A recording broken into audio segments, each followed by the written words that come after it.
Nama Om Vishnu Padaya Krishna Pestaya Bhutale Srimate Bhakti Vedanta Swami Niti Namane Namaste Saraswati Devi Gauravani Pracharine Nirvishesha Shunyavati Paskatya Desatani.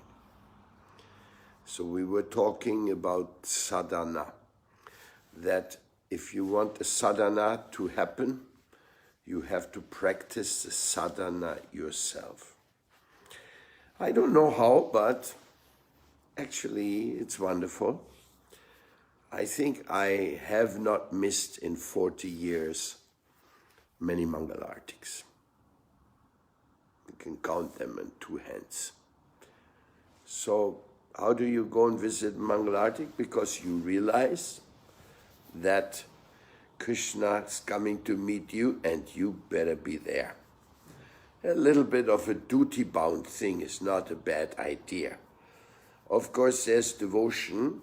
Devotional service can be executed out of fear, out of sense of duty, out of attachment, or out of love. Hopefully, we do it out of love, or because we are attached to see the deities. Or we have the sense of duty. I have to be in the sadhana bhakti, otherwise I give a bad example. Or out of fear. Well, out of fear is not exactly that auspicious, no? But I would say out of a sense of duty at least, no? For me, sadhana is a lifeline, last not least. It's Prabhupada, is my Gurudev. He has given sadhana, and he told us, without the worship of a deity in an altar, it's almost impossible to make devotees conscious. You have to be up, you have to participate. Devotees try to escape from sadhana, they make any stupid excuse. I'm tired, my leg pains, I slept very little last night, I had bad dreams. But you see, you get up because the Supreme Personality of Godhead gets up and you're living in His house. So don't ignore that. And if you're not living in the temple, you're living close by, then try to be there in the temple. In Govindaji Mandir, in the Mangal Artik, in Jaipur, thousands of people are coming and running towards Lord Govindaji. Because you see, if you have a little attachment for the deity, you don't want to miss. Plus, getting up early is necessary. Early to bed, early to rise makes you healthy, wealthy, and wise, is the famous statement. So, make your place clear. You want to make any success in life, then don't sleep in the morning. Otherwise, you're not going to get anything done. Just sleeping. Yeah, your body needs some sleep. That's okay. Then get to bed early enough that you can be up for the sadhana bhakti. No excuses. This is a little bit. Now there comes the next chapter, which is learning.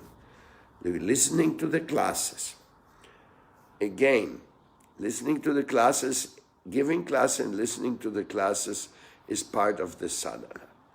Srila Prabhupada was an incredible personality. He provided us with material to study Bhakti Shastri, Bhakti Vedanta, Bhakti Vaibhava, and Bhakti Sarvabhauma. So 4 levels of graduation. And he gave us so many books to read. You read all those books, and you graduate in these faculties. Krishna Conscious has many, many more books to read except those.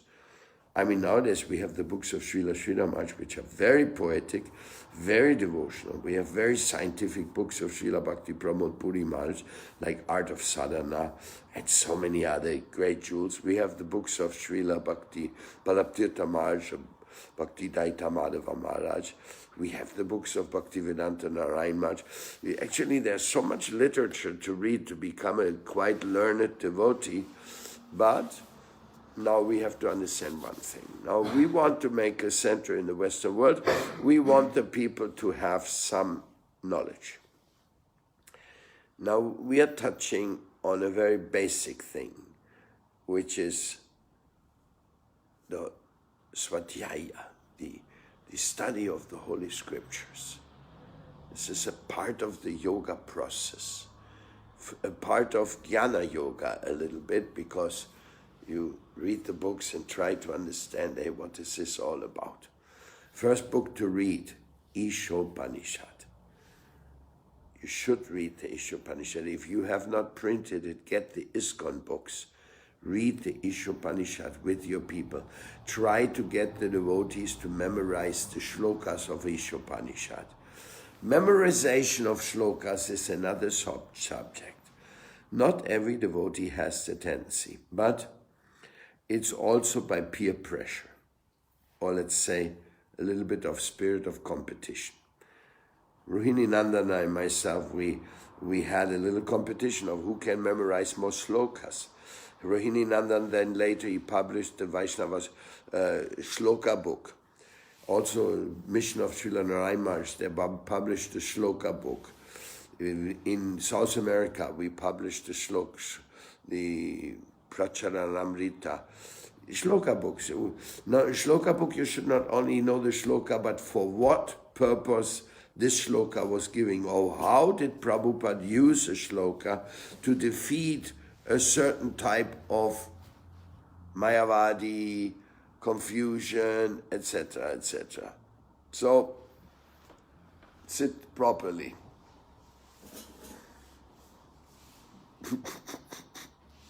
So, to learn the shlokas, I mean, at least the translations you should know, otherwise how can you preach? You have to be able to quote the authentic verses if you want to be a preacher. So, this whole process of sadhana includes that you learn the Shikshastakam, you learn the 10 offenses, the basics in your study program for your devotees. So you have to provide them written copies of all the things you want the devotees to memorize.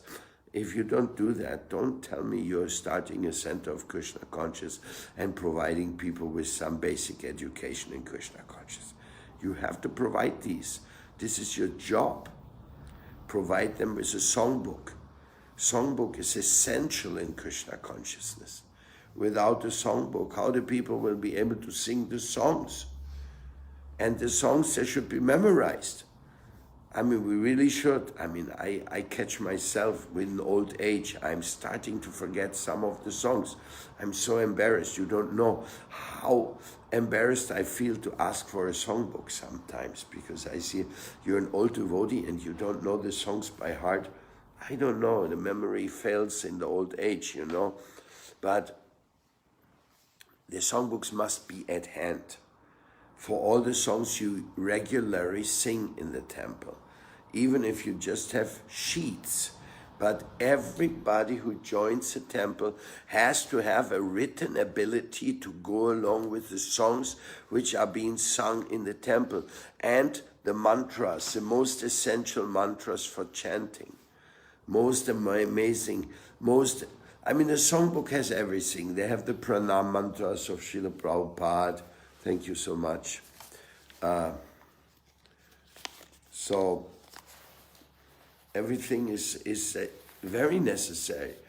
I mean, it sounds like silly to talk about these things. Like, what are you talking about? Isn't that ABC? Isn't that basic? It is basic, and still you'll find temple that don't have adequate facilities. We are negligent.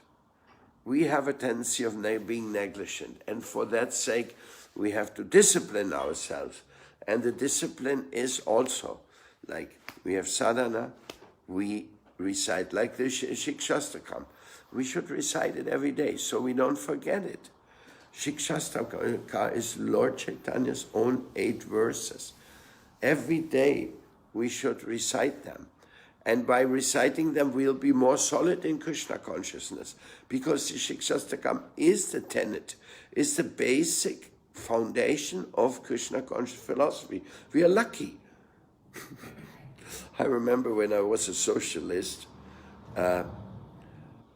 I really didn't like capitalism and the exploitation world. So then I said, for socialism, you have to know what is Marx, the capital. So I got myself the capital.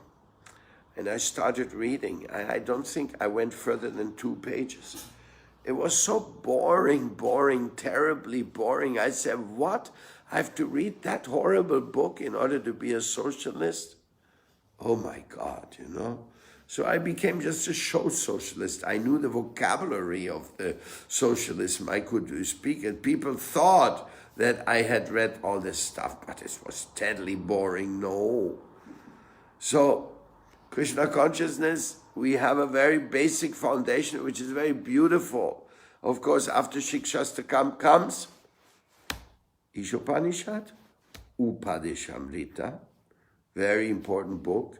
These books we have to basically study all the time. And then there's further books. Of course, all of Prabhupada's books. Nectar of Devotion is like advanced study. Krishna book is basic study. If you don't know the Krishna book, you don't know why to be in Krishna consciousness. Krishna book is the sweet pastimes of Krishna.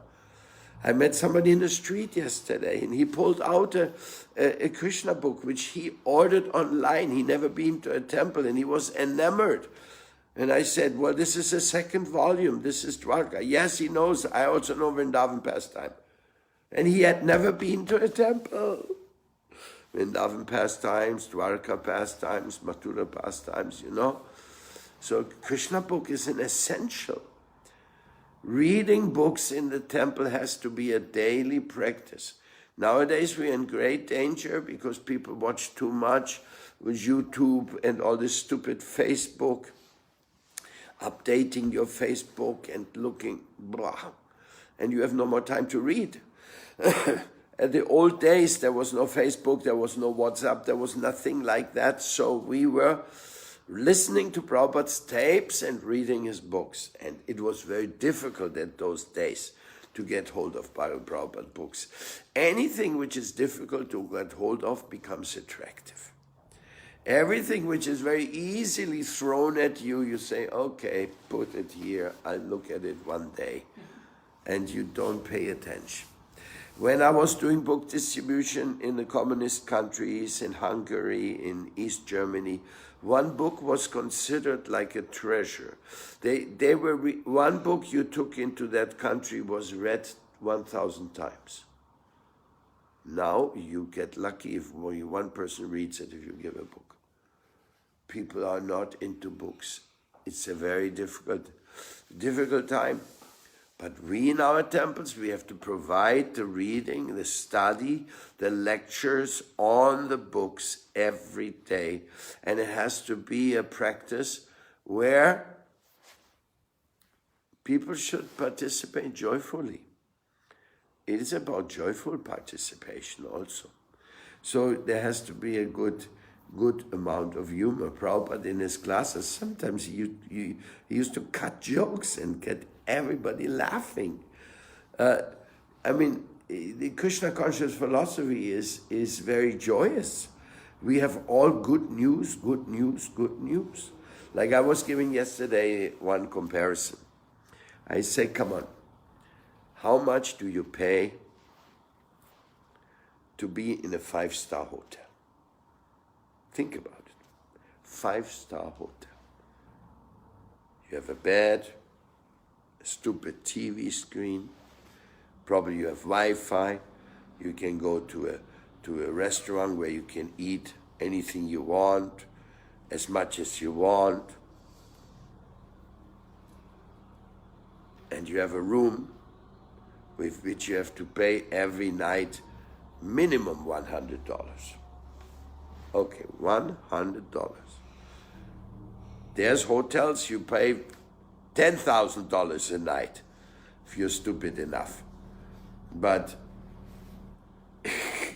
$100 is already too much money for one night. But that's what you pay at least in a 5-star hotel. Now, does the 5-star hotel have any classes about Krishna consciousness? No. Does a five-star temple, five-star hotel have any deities where you can meditate and think about the original cause of all causes? No. Does the five-star hotel have any kirtan program where you can take Mridanga kartals and join and sing and dance? No. Maybe they have a silly discotheque somewhere where you darkness, red light, stupid. But a temple of singing and dancing, they don't have. Does a five-star hotel have any prasadam, food offered to Krishna? No. Does a five-star hotel have any sadhu to give you personal consolation and some kindness? No. Does a five-star hotel have any itinerary to guide you for your own spiritual life or for your life at all? No. They only have a TV guide lying there. Maybe they have a theater guide of the city where you are. They have no guide. Does the five-star hotel have a place where devotees are walking around freely and friendly? Also not. But all these things are available in the temple. And what the five-star hotel offers, a place to sleep, a place to be safe, all this is provided by the temples. In other words, now you please calculate what is the value of staying in a temple. A five-star hotel with $100 a night has nothing to provide what the temples provide. Then you must say that staying in a temple one night, minimum value, $250. Gangadhara, sit properly and don't put down your sleeves, your shutters. Sit straight. Then you can listen. So, is it fantasy of mine or is it true? Does it have a 250 euro a night value to be in the temple? Am I a stupid guy? Am I just fantasizing? Or does the temple provide these things? We even have a wake-up service. People will come and say, Prabhu, please come, Mangal Artik is coming up. Yes? The temple has an anti-Maya protection. Five-star hotels don't have that. No. The only time they wake you up is when you haven't paid your bill. Then they will call you immediately. Hey, mister, you have to cancel your bill or get out. In the temple, do you pay anything? Well, you should. You should pay as much as you can. What does it mean? By service, by donation, whatever. But do the temples charge? Yes, we have. For people who stay several days, we have a system where you have to talk to the president, see what's my arrangement, how can I live in this temple, how much I contribute, what you want me to do. Another thing, does a five-star hotel provide a family atmosphere? Does a five-star hotel provide a belonging, that you belong there to something? Nothing. You don't belong to the five-star hotel. You get kicked in the butt as soon as you have no money. There's no question about it. And belonging to a family, no. They'll throw your passport at you. Get out of here. You're a bum. You have no money. You don't come to a five-star hotel without money. But in a temple, they're so loving and so accommodating. They even help you to arrange your own chaotic life. In the temple, you have a free psychologist. The temple president, he's like an all-loving person who says, oh yes, how we can help you. You have a counselor, you have a cook, but a cook who cooks sattvic food. 5-star hotel only brings you food, even if it's vegetarian, from a kitchen where at least 2 dead cows went in there into that kitchen. What you're eating in a 5-star hotel is coming from the association of meat, fish, and eggs, plus dead cows. So what a kind of a value of life is that providing? Please consider what the temple is offering. It's so valuable, but it has some requirements. And the requirements is getting up early and studying the books. As a matter of fact, the devotee should have the books. I'm a book lover. I always get books.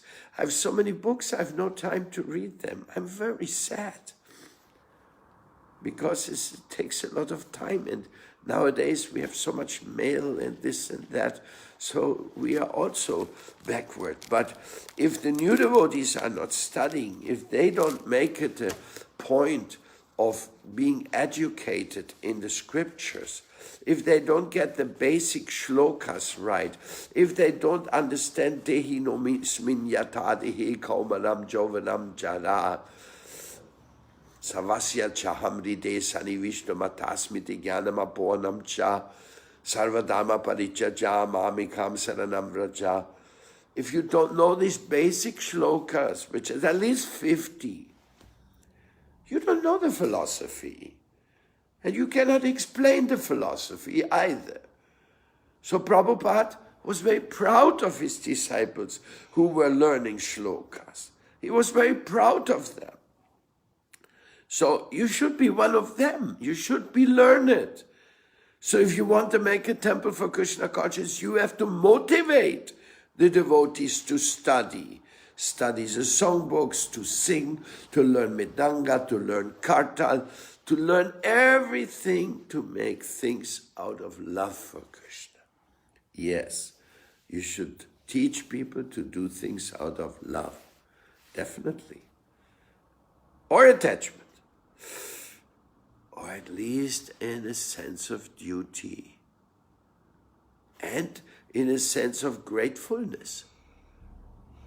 We should be grateful that Krishna receives us in the temple.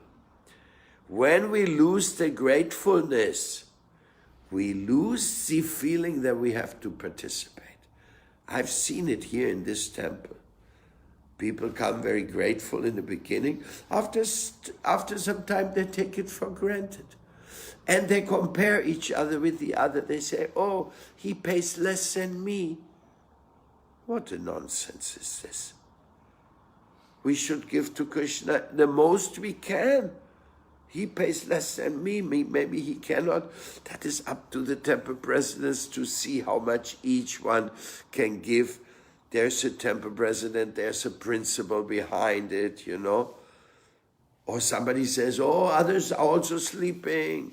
Yes, in the temple, sometimes people are sick, they're not getting up. So you say, they're not getting up, then I'm also not getting up. Of course, if you're in a big temple, it is true, peer pressure is very good. If you have 2-3 good brahmacharis and they get up together, very enthusiastic, that is a wonderful drive. But how do you get them? Who's going to start? You have to start yourself, and that's a reality for those who want to start centers in the Western world. Be the one. Be the example. Get them up. Get up early and go to the brahmachari rooms and knock at the door, says, Prabhus, in half an hour is Mangalarti. Now you better get up. Did I get you up this morning? Huh? You should have gotten me up, but I had to get you up. I had to get Audarya up. No, he was up already. So this is the daily exercise.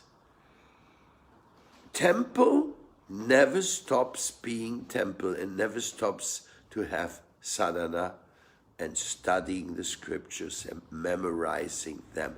First of all, you have to provide them. If you come to a place, and you come to South America, then you get your books from the Seva. We have many books in print. Many books. We even have the biography of Bhaktisiddhanta Saraswati Thakur. Beautiful book telling how he spread Krishna consciousness. Yes, in South America.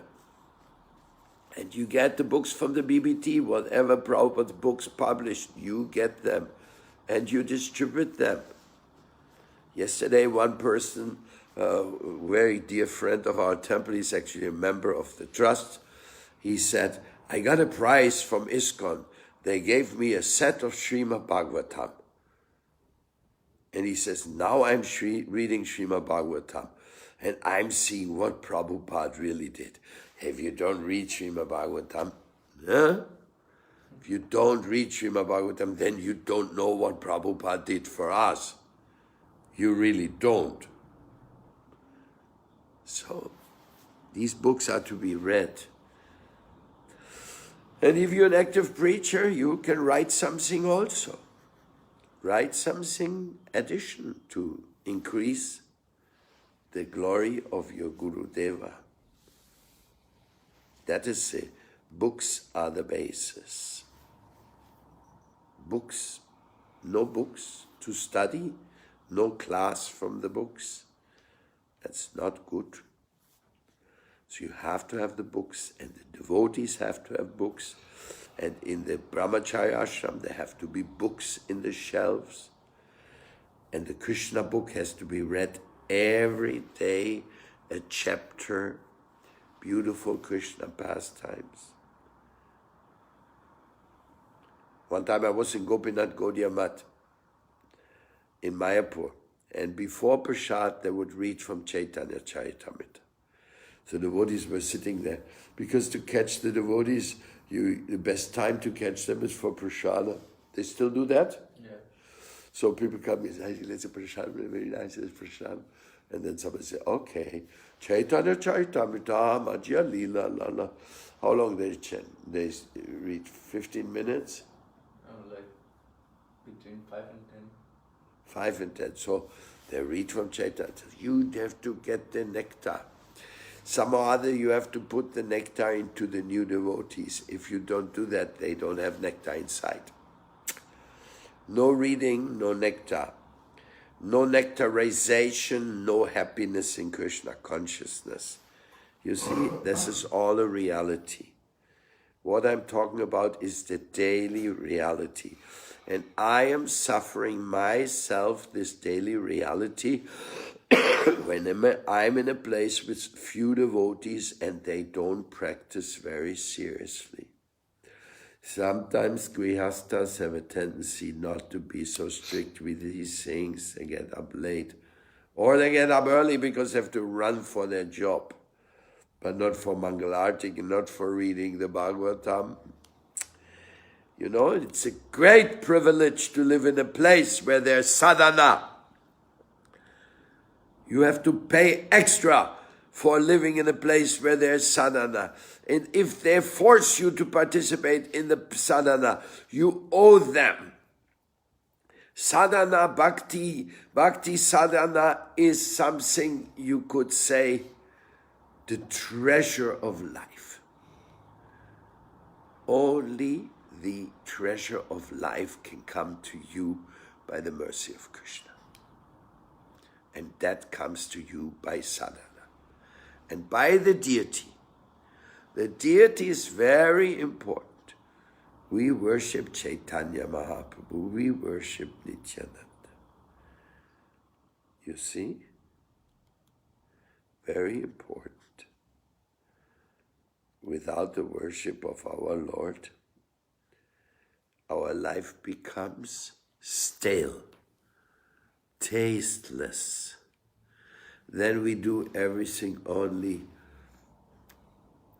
how you call it, mechanically, without love, without gratefulness. Gratefulness is the most important thing. I remind you, minimum value of one night in the temple, 250 euro.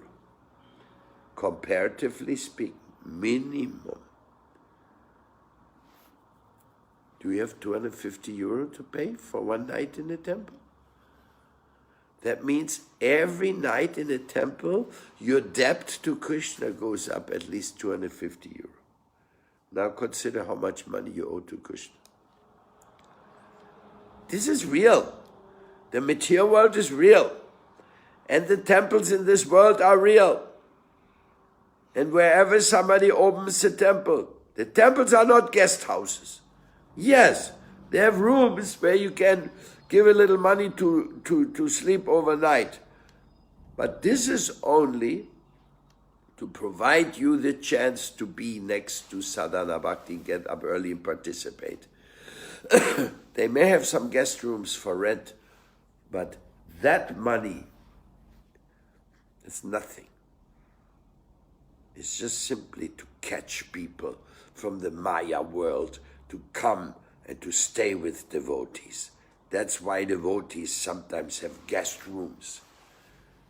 Just to catch you out of the Maya world. Because we are so trapped in the Maya world. We don't know what is sadhana bhakti. We don't know what is the value of a temple. We forget it. We forget it all together. And then our spiritual life, what will happen? What will happen to our spiritual life without sadhana? Can you do sadhana as a grihastha at home, strictly following so many things and maintaining such high standards of memorization and study? Well, I know some people they do. I know some people, they have very wonderful deity worship at home and everything, but they're rare. The most of us are just a bit negligent, lazy bump type. And unless there's somebody's with us, pushing us, pulling us, preaching to us, smiling at us, we just won't practice very nicely. And before we know it, we are back in smoking and drinking and all this nonsense because we have no higher taste. Studying scripture is for providing higher taste and for making us good preachers. In order to be a good preacher, you have to read the books. And you have to do devotional service. Only theory is not enough. Oh, my Lord, please let me be an instrument of your love. This is. And what to speak if you're allowed to make an artik to the Lord. And if you're in a temple and you're behaving yourself positively, you will be allowed to make artik. You will be allowed to participate in the worship of the Lord. There's no price tag on that. How much you have to pay to make an artik to Radha London Ishvara or to Gandharvika Govinda Sundaram. There's a price tag? No.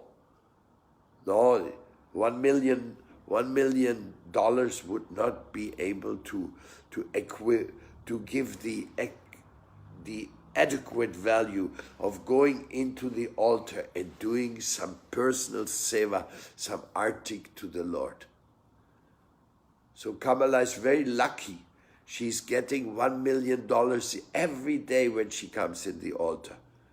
So you see how rich she is.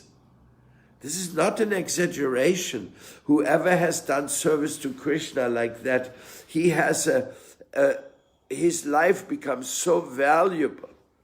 But this you can only understand in the world of faith. Only with faith you can see, Krishna Conscious is so merciful. Temple life is so valuable. So those people come to the temple to just live off the temple or use the temple for some personal business. They don't know what they are having. As a matter of fact, you don't know what you have until you lose it. After you lost something, maybe you start understanding a little bit. After you lost something, you may feel, oh, that's what I lost. I should recover now. So therefore, we always tell people, make preaching centers at home. Make Namahata centers. If you don't live in a temple, then make a temple at your home. Have your temple a place of Prabhupada. Don't live in the dark world of just eating, sleeping, mating, and defending. That is the material world. That's where we came from. Now is the time for serving, artik, study, service, renunciation. And we should learn all these important shlokas by heart. That will be very, very good for you and the people in your temple. So I hope I could impress upon you the great importance of studying the scriptures. Om Purnam Mada Purnamidam Purnat Purnamudakshasya Purnasya Purnamadaya Purnamevavashisyate. Everything which comes from the Absolute is absolutely, positively powerful. Even this phenomenal word has an absolute position within the absolute plan. So we have to surrender to the absolute plan. Ishavasya idam savam jatkincha jagatcham jagatena taktena bunjitaha magritaha kasya svitanam. These shlokas are all key shlokas. Everything belongs to Krishna, nothing belongs to us. And he has given each and every one the quota necessary for survival. So appreciate your temple, appreciate what you have, and share it with others. That's what preaching is all about, sharing it with others. That's why we do this. That's why we open a center. And in India, it's the same. Even in India, it's difficult to find people who want to do sadhana bhakti every day. Don't think this is only a problem of, as I say, if there's a good group of devotees, it helps. Every beginning is very hard, but doesn't matter. The harder it is, the sweeter it turns out to be. Whatever you do without an effort, that you can forget later. Whatever you did with a great effort, great austerity, that turns out to be the sweetest of all and the solid base for your spiritual advancement. So thank you very much for listening, and thank you so much for being interested of opening a temple of Krishna consciousness in the Western world. I'm very grateful for that, because, I don't know, maybe because of this recording, some people will say, yes, that the guy's right. I want to open a center. I want to have a place where people get $1 million when they do artik to the deity, where they get $250 each night, benefit by sleeping in the temple and doing sadhana. I want to provide these type of riches to people. And of course, they should be grateful for it, and they should reciprocate, and they should say, yes, now let's do something for Krishna. Let's do something for Krishna. Let's be in a family. Let's provide bhakti yoga to the people, because that is what Srila Prabhupada gave to us. And when I say Srila Prabhupada, of course, I mean Srila Bhakti Siddhanta Saraswati Thakur Prabhupada, and I mean Srila Bhaktivedanta Swami Prabhupada, because he's my Guru Dev. But it is Bhakti Siddhanta Saraswati Thakur Prabhupada who started these temples everywhere, and who told Bhaktivedanta Swami Prabhupada to start temples in the Western world. And he found out the way to do it. One thing is I like to do it, but another thing is to actually get it done. He got it done. And the temples he opened, the majority are still open. Los Angeles temple is still open. New York shifted, but it's still open. Radha Govinda Mandir is open. Chicago Mandir is open. Montreal Mandir is open. London temple is open. The temples, Prabhupada, open. They're still open. And I hope your temples, which you're open, they're going to be open in 1500 years still also.